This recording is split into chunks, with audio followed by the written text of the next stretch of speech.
Are you seeing signs of inflation beginning to increase?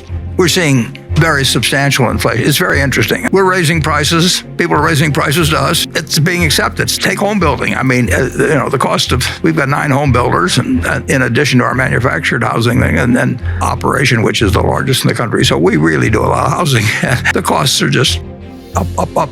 Steel costs, just every day, they're going up. And there hasn't yet been, because the wage stuff follows. I mean, if the UAW writes a 3-year contract, we got a 3-year contract. But if you're buying steel at General Motors or someplace, you're paying more every day. So it's an economy, really, it's red hot. I mean, and we weren't expecting it. I mean, all our companies, when they thought when we're allowed to go back to work, at our various operations, we closed the furniture stores. I mentioned, they were closed for 6 weeks or so on average, and they didn't know what was going to happen when they open. And they can't stop people from buying things, and we can't deliver them. And they say, well, that's okay, because nobody else can deliver them either, and we'll wait for 3 months or something of the sort. But the backlog grows, and then we thought it would end when the $600 payments ended. I think around August of last year. It just kept going, and it keeps going, and it keeps going, and it keeps going. And I get the figures.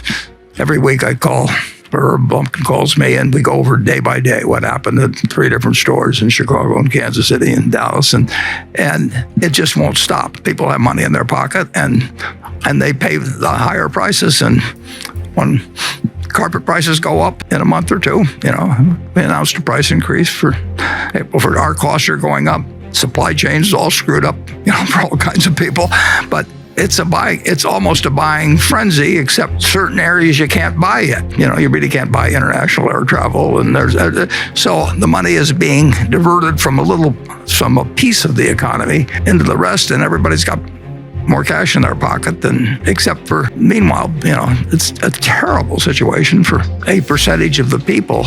This suit, I haven't worn a suit, for a year practically, and that means that the dry cleaner nurse just went out of business. I mean, nobody's bringing in suits to get dry cleaned, and nobody's bringing in white shirts. Place where my wife goes. The small business person, if you didn't have takeout and delivery services for restaurants, you got killed. On the other hand, if you've got takeout facilities, you've done, same source sales of Dairy Queen are up a whole lot, and they adapted.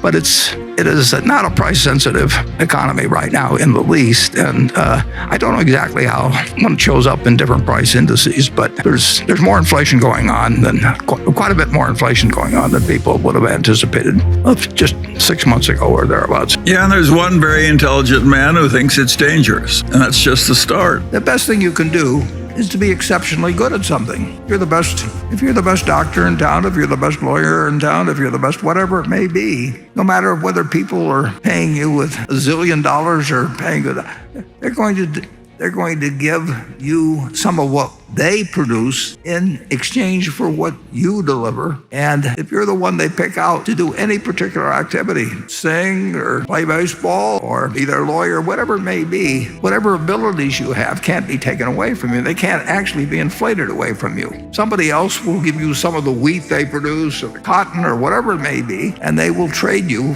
for the skill you have. So the best investment by far is anything that develops yourself, and again, not taxed. So that's what I would do. Nobody can take away from you the talent you have. I mean, and the truth is that the world will always be willing. They'll need to do something, and some people will not have skills, and they will get less of the product of the society than somebody who has other skills. And sometimes that has something to do with education, but a good bit of the time it doesn't have anything to do with education. I mean, but figure out what you'd like to be, and figure out how.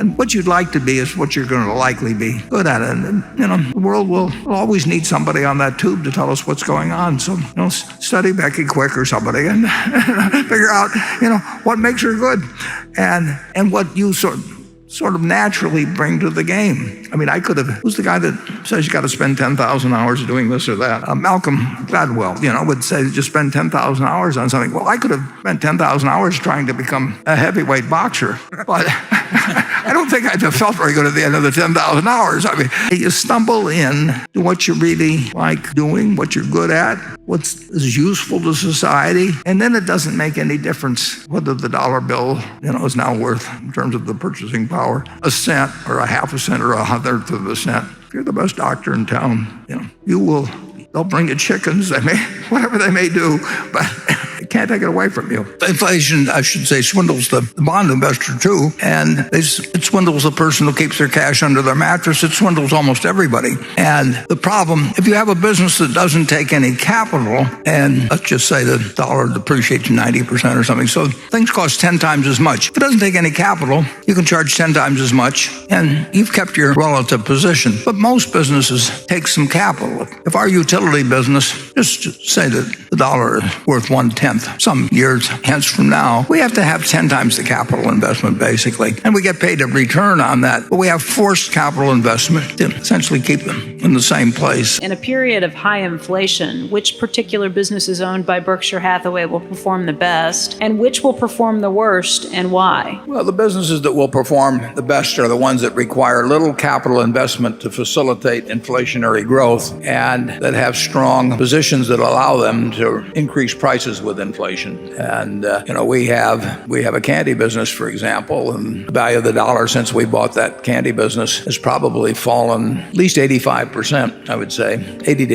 85%. And that candy business sells 75% more pounds of candy than it did when we bought it, but it has 10 times the revenues, and it doesn't take a lot more capital. So that kind of a business, any business that has enough freedom to price to offset inflation and doesn't require commensurate investment or huge investment to support it, will do well. Businesses like our utilities, which get in effect a bond-like return, but require, if you're going to build a generating plant, it costs twice as much per kilowatt hour of capacity, and all you're going to get is a fixed return, and yields on bonds go up perhaps dramatically if you get high inflation, is not going to do that well in an inflationary period, just because it has certain aspects of a bond-like investment, and bonds generally are not going to do well in inflation. Charlie? Well, but like our insurance operations, our capital-intensive railroad business is certainly one of the best railroads in the world, and our utility operations are certainly one of the best utility operations in the world. And so it isn't all bad to be up there world-class in your main businesses. Our railroad, the government's talked about building a high-speed rail system in California. I think they're talking about 800 miles of track, and their estimated cost was about $43 billion, and estimated costs on constructions of things like that go up dramatically, much more often than they get reduced even by a minor amount. And of course, we paid $43 billion, counting debt assumed, for a rail system which has 22,000 miles of main track and 6,000 plus locomotives and 13,000 bridges if you ever want to buy a bridge. So the replacement value of that asset during inflationary already is huge, and it would grow dramatically, and our country will always need rail transportation. So it is a terrific asset to own. I'll just leave it at that.